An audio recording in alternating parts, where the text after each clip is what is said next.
ACOTAR Book 6 is coming and we've got real updates from Sarah J. Maas. From progress on the draft to who the next main character might be, here's everything we know so far, confirmed and speculated. Little disclaimer, if you have not read these books, I highly recommend not watching this video, although I don't plan to give too many spoilers away. We're obviously going to talk all things ACOTAR and all about the books, so I'm assuming if you are here, it's because you have read these books, but if you haven't, maybe exit out, but go check out one of my other videos. So let's talk about the biggest confirmed update. ACOTAR Book 6 is officially happening and not just in theory. Sarah J. Maas first confirmed that she was working on the book back in January 2024 during an interview with the Today Show, but the real excitement is that she just shared that she's done with her first drafts on July 11th. That means it's obviously written beginning, middle, end. Obviously it still needs editing, revisions, all the behind the scenes magic, but this is definitely a huge milestone. It tells us that we're likely inching closer to a release window, possibly sometime in late 2025, early 2026. That's if we follow the timeline of her past books. So let's talk about the now famous notebook.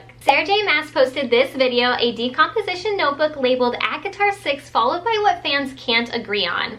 Some people think the second mark is a D for draft, and some swear it's an 8, and others say it looks more like an arrow or even a random scribble. But here's where it gets really interesting. In her caption, Sarah didn't just say first drafts done. She said first drafts done. Plural. So obviously there's like a lot of different speculation going on right now. I know that like some people believe that this means she just has like multiple drafts done of book 6, while others are suggesting something much bigger. Like what if that is an 8 and she finished the drafts for the next 3 books, 6, 7, and 8?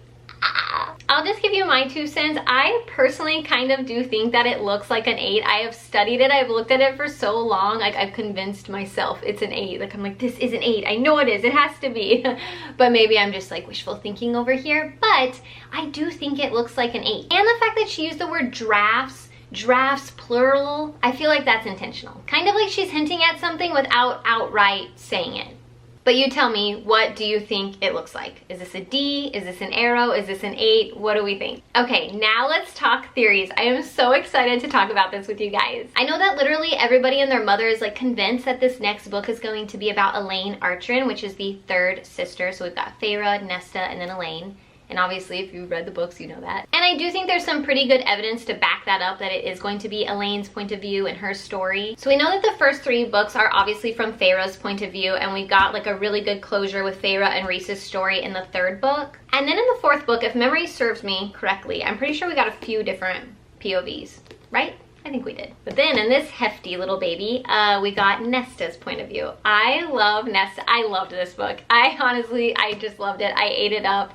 I loved it so much. So, okay, back on track. We'll talk about this book another day. Also, I believe in this book is where we got Asriel's bonus chapter. It didn't come in my form of the book, but I know some people did, and I kind of looked into it. I didn't ever get to read it, but I know that people said it like heavily leaned towards hinting of like an Az and Elain romantic storyline. We also know that Sarah has said that the remaining Archeron sister does have more of her own story to tell. So I mean, I kind of am led to believe that the next book is going to be Elain's point of view and her story, but I know that not everyone is sold on that. So here's where things get interesting. I've heard a lot of different theories floating around out there, and I'm sure you have too, but here's number 1 of the theories that I'm listening to.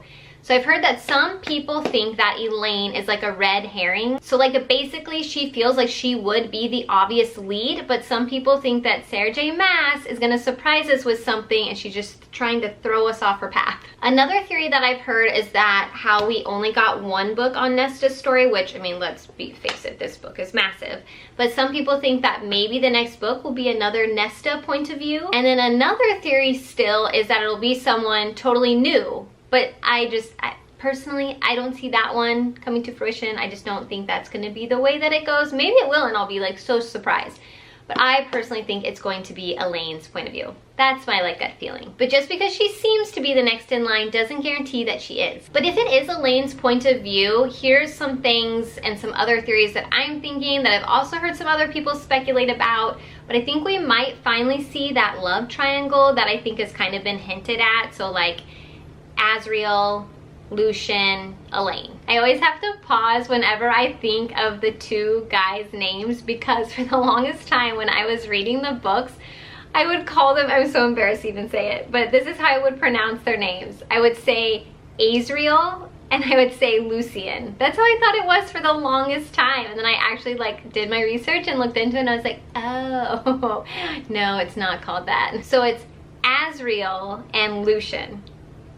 So here's some things that we do know. So we know that Elain is mated to Lucian. But we also know that she doesn't return Lucian's feelings. Like the way he feels about her isn't the way that she feels about him. But we've also seen a lot of tension between her and Azriel. But there's also a growing theory that Elain could end up with Tamlin. Do not come for me. I am not the author of this book series. I'm just telling you what people are speculating, sometimes what I have speculated, so don't come for me because I know there's a lot of Tamlin haters out there. But some people do believe it would be nice if he got a redemption arc. And I hate to say it, guys, but I kind of agree. I would kind of like to see him redeemed. And I kind of think Elain's softer energy could be the key to it. And I mean, come on, she belongs in the spring court. Tamlin, spring court, Elain, spring court, I guess I'm not entirely sure how I feel completely on it, but I mean, I kind of would pull. I would be happy if it was like an Elain Tamlin thing, but I don't know. I feel like I just have to reconnect maybe to the characters again. I'm going to do a reread, so maybe then I'll like change my mind, but I'm just kind of rooting for maybe a Tamlin Elain thing. I don't know. Is anyone with me? I feel like so many people are gonna hate me for this, but that's just my own personal opinion, guys. Don't come for me. So next, let's talk about titles and covers. And has anything been revealed or released yet? The answer is no. So as of the making of this video, there has not been any release of a title or a cover or a color or anything like that. But I thought it would be kind of fun to like guess what we think would be like the next color of the book. Personally, I would love to see the cover, well, the color of the next book. I would love it to be like a purple or like a yellow. I feel like that's just nice. But I'm a little biased because my favorite color is pastel purple. So I just think that would be so pretty. Like I know like these colors though are like really bold, so the odds of her going with the pastel color is probably slim to none. But I think that would be so pretty. And then she always does like this yellowish kind of gold, but it's yellow, I guess. But she does the yellow writing, and I just think that would be so pretty with like a pastel purple cover. But I don't think that's what she's going with, but it would be fun. But I think like yellow, I feel like that would be really pretty because I feel like Elain is just such a soft, sweet person, and I feel like yellow is a soft color, it's sweet.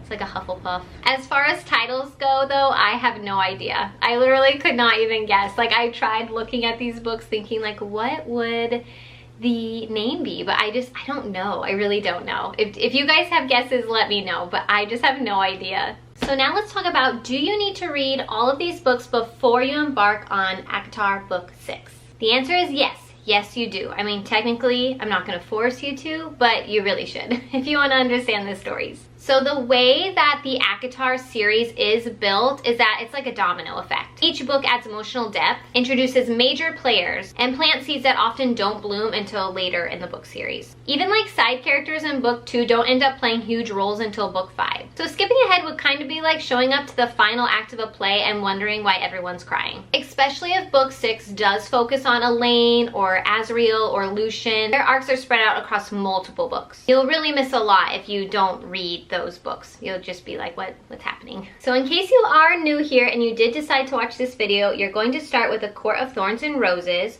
A Court of Mist and Fury, A Court of Wings and Ruin, A Court of Frost and Starlight, and then A Court of Silver Flame. So this is all in order, book 1, 2, 3, 4, 5. But we do have to take a moment to talk about the SJM universe as a whole now, because she has written other series. So we know there's Throne and Glass and there's Crescent City. I'm gonna be totally honest with you, I have not read the other series yet. If you can see on my bookshelf where, wait, can you see these? Oh yeah, deet, deet, deet. Okay, so I have a few of the first books in the Tog series. I don't have any in the Crescent City yet. I have to like buy those. So I'm just gonna share with you what I've been hearing from people. I don't know if this is true, but I have to believe that if people are saying this, there's a reason they're saying it, and I choose to believe them. So basically everyone's saying that you basically have to read the entire universe before you read the 6th book of ACOTAR. At first I was kind of like, wait, like really? Like what? Like when I read these 5 books, I didn't read the others and I was fine. But people are just saying that now, especially with the other series, Crescent City, so there's 3 books in the Crescent City series that are out, and there's 8 books in the Tog series, which I do believe is completed, but I believe Crescent City is still going. But there's something, a rumbling about Crescent City and ACOTAR that, I don't know, it's all connected. At first I was kind of like, okay, well, great, okay, I'll read Crescent City. And then people were like, no, you gotta read all of it. So I'm just like, oh. Okay, but I don't want spoilers for myself, so I think I am just gonna do what people say, that I just am gonna go ahead. I'm gonna probably start with Tog. I'm gonna read those 8 books. Then I'll read the 3 books of Crescent City. And then my plan is to go ahead and just read this book and then be ready for the ACOTAR 6th book. That's just because I did a reread not too long ago of the first 3 books, so I don't feel that I need to do another reread of that. I don't know, maybe I'll end up changing my mind. But my plan is Tog, Crescent City, and then this one. That's a lot of books. And I love reading, so it's obviously like not an issue. I'm very excited to read all of those books, but the problem is that if people are accurate with when they think this next book could come out, I'm not going to be ready because I'm a seasonal reader. So I don't really read certain books from like September through Christmas.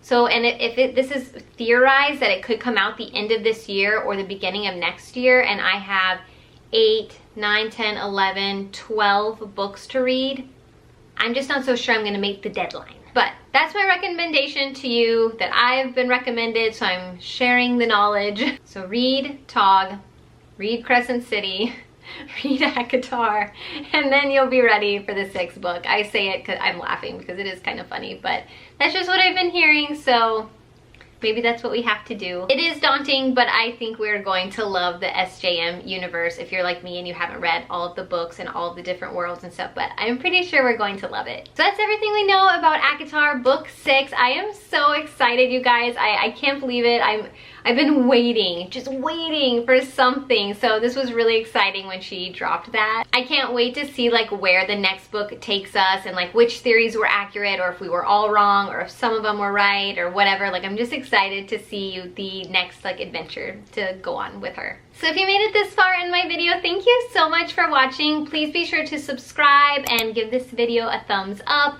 Also, please share all of your theories down below. I think it'd be so fun to like start a chat about it. Let me know in the 6th book, do you think it's going to be Elain's point of view? Do you think it's going to be somebody else entirely? What do you think the color of the book is going to be? And do you have any theories about who the romance arc could be? So thanks for watching, and I'll see you in the next one.